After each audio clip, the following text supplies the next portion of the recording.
kush do të drejtoj byron kombëtare të hetimit? Besoj është si problem interesant,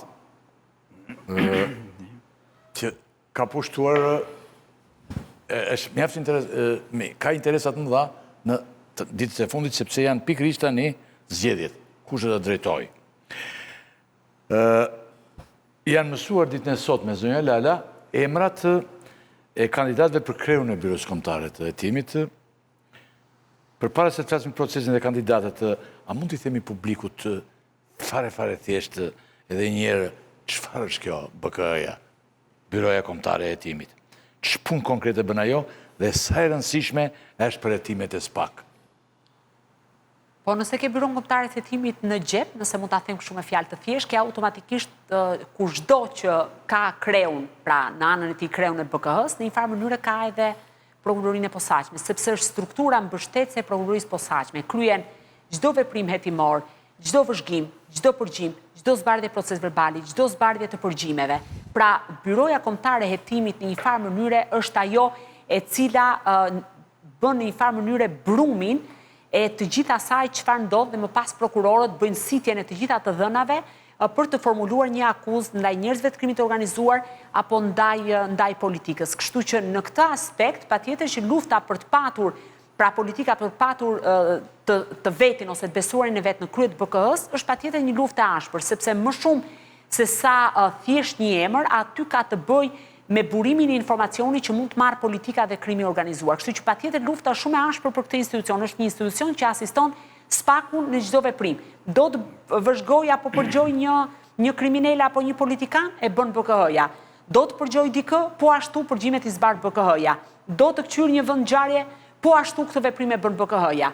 Do të sekuestroj dokumenta, këtë veprim e bën BKH-ja. Do të kçyr celularin. Do të pa lexoj një provë siç duhet. Po prap këtë e bën BKH-ja. Kështu që në këtë aspekt është një farë mënyre ai guri vogël i mulliri që ka gjithçka në dorë dhe më pas ja bën një relacion prokurorit, sepse një prokuror patjetër që nuk mund pafundësisht të kryejë veprime, se i bie që 20 prokuror nuk mund të shqyrtojnë qindra çështje që mund të kenë në dorë. Çka do të thotë, janë njerëzit të cilët në një farë mënyre përgatisin gjithçka që në fund fare prokurorit vlerësoj nëse konsiderojnë provat, formuloj akuzat, të ngrej akuzat, të pushoj akuzat e tjera me radhë. A lidhet kjo me tranzicionin, me mbarimin e mandatit zotit Domani, apo jo? Jo, është mandat 5 vjeçar. Jo, zonja Hajnaj, pra drejtuesja pare BKH-s, ka mandat 5 vjeçar, jo nuk dha dorëheqjen, vetëm me 2 fjali mos të marr kohë.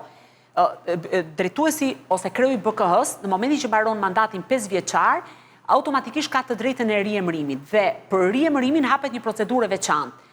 Dhe nëse kreu i BKH-s sipas ligjit kalon sërish të gjitha fazat e procesit, që nga testi me shkrim, testi psikologjik, makina e zbërtetës pra poligrafi, testin e integritetit, testin e pasurisë, tjera me radhë mund të zgjidhej zonja Hajnaj edhe për 5 vite të tjera. Ajo e shfaqi fillimisht interesin, pra bëri një kërkesë, por më pas nuk paraqiti dokumentacionin. Çka do thotë procedura e riemërimit u mbyll dhe duhet sipas ligjit që Këshilli pra SPAK-u të përzgjedh një emër nga të gjithë kandidatët dhe brenda datës 31 gusht t'ia dorëzoj për miratim Këshillit të Lartë të Prokurorisë. Çfarë shikoj unë si problem është KLP-ja çfarë do të bëj? Aty qëndron gjithë debati i madh, sepse KLP-ja mund ta rrëzojë kandidaturën. Nëse rrëzon kandidaturën, procesi do fillojë nga e para.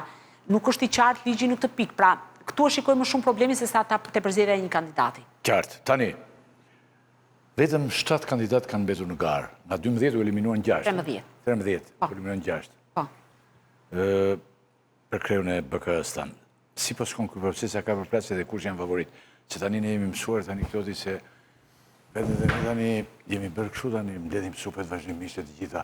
Amerika hyn prapë në këtë punë që i zgjedh këta apo se për shembull Amerika ka zgjedhur një pjesë mirë të gjitha ose vinin dhe oficerët e Amerikës me tani kush ndërhyn këtu?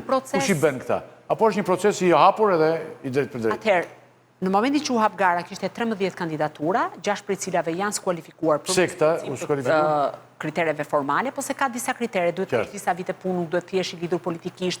Pra, ka disa kritere të cilat duhet të është filtri para prak. Dhe nga këto 13 emra, 6 janë skualifikuar dhe një ndër emrat është edhe ish drejtori i përgjithshëm i policisë së shtetit Haki Çako, që jam shumë interesuar për ta parë në fakt vendimin për skualifikimin e tij, për të parë se si ka arsyetuar.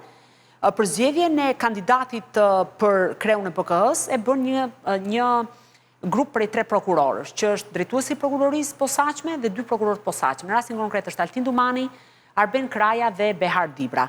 Në informacionet që kam, ka patur një debat në një nga mbledhjet ku kanë qenë të pranishëm edhe përfaqësuesit ndërkombëtar, është Bashkimi Evropian, por po ashtu edhe përfaqësuesit e ambasadës amerikane, të cilët po e monitorojnë procesin.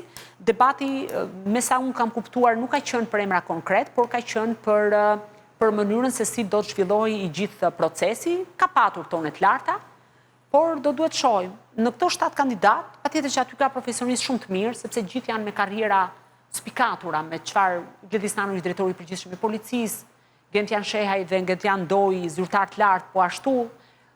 Por unë shikoj në mesin e këtyre emrave 2 shikoj kandidat potencial, shikoj Elton Kërlukun dhe Joni Ketën, i cili është aktualisht zëvendësor. Si kanë emrat edhe një këta? Po të shikosh tek harta juaj, te grafika juaj, është Kërluku që është këtu në fund, dhe Joni Keta. Po, janë 2. Ky i fundit? Po, unë shikoj ata 2 si favoritët kryesor. Tani, ndoshta jam e gabuar, patjetër që ai është një proces edhe mund të ndodhë që nuk e kaloj një nga fazat, por i shikoj për një arsye, sepse së pari Kërluku vjen nga një ekspertizë shumë e mirë sa i përket hetimit krimit financiar, ka punuar në institucione të rëndësishme, po ashtu Keta ka qenë oficer, është oficer karriere, ka punuar te krimet e rënda, është marrë shumë me krimin organizuar dhe korrupsionin, është zëvendës drejtori i Byros Kombëtare të Hetimit aktualisht detyrë që po e kryen. Patjetër që gjithë emrat aty formalisht i plotësojnë kriteret edhe gjithë secili prej tyre, patjetër që mund ta drejtojë shumë mirë atë institucion.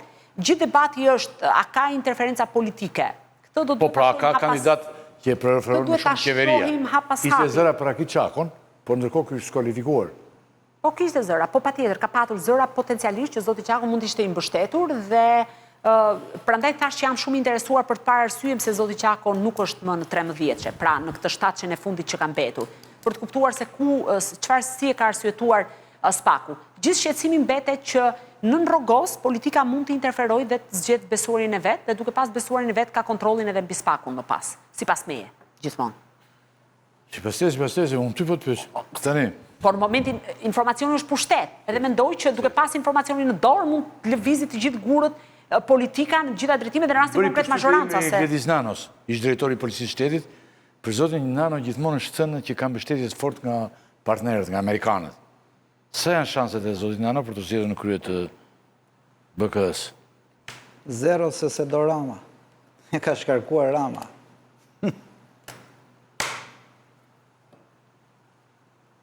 E ka shkarkuar Rama thotë? Nga drejtor policie shkarkoi Rama. Dhe kujtoni se do e zgjedhin këta tjerët në Spakë për Lara, ti si e mendon? Njëftë E njoh personalisht zotin Nano, unë mendoj që është një ekspert shumë i mirë sa i përket hetimit. Sigurisht që në drejtim të policisë së shtetit kam patur pikpyetjet e mia, nuk e perceptoj si të korruptuar, pra ky është mendimi im personal. Unë nuk e perceptoj si të korruptuar dhe e them publikisht dhe nuk kam pik kompleksi për këtë gjë, por të thash që gjithë secili nga ata emra, se për shembull Andi Pogaçi është prokurori i Republikës, ka kaluar procesin e vettingut, pretendon të lërë postin e prokurorit për të ardhur në krye të BKH-s. Ndoj gjithashtu po drejton për momentin një ndër strukturat më specializuara sa i përket hetimit krimit financiar. Kështu që po t'i kapësh me emra personalisht, secili prej tyre ka ato të mira dhe këqijat e veta, nëse mund ta them kështu. Por me thënë drejtën, në raport me 2 emrat e tjerë, të Ketës edhe të Kërlukut, zotin Nano e shikoj më pak të avantazhuar. Megjithatë, ky është një proces edhe rrugës mund të dalin shumë problematika që mund të avantazhojnë një moment caktuar. Do duhet presin finalin, domethënë unë thash çfarë shikoj unë. Është një proces që do zgjas, nuk mbaron kaq shpejt. Po sepse janë 7 faza, është faza e testimit me shkrim, është intervista me gojë, është testi që ka të bëjë me aftësitë fizike. Në verë ndërpritjen këto faza në temperaturë? Jo, duhet të zhvillohen hapas hapi, kandidatët tashmë njoftohen për të gjitha datat më pas që i kalojnë. Poligrafi drejtohet nga amerikanët, se pala shqiptare nuk di as ta përdor çfarë është poligrafi. Vinë ata të cilët janë specializuar për ta lexuar makinën se testin e makinës vërtetës, poligrafit.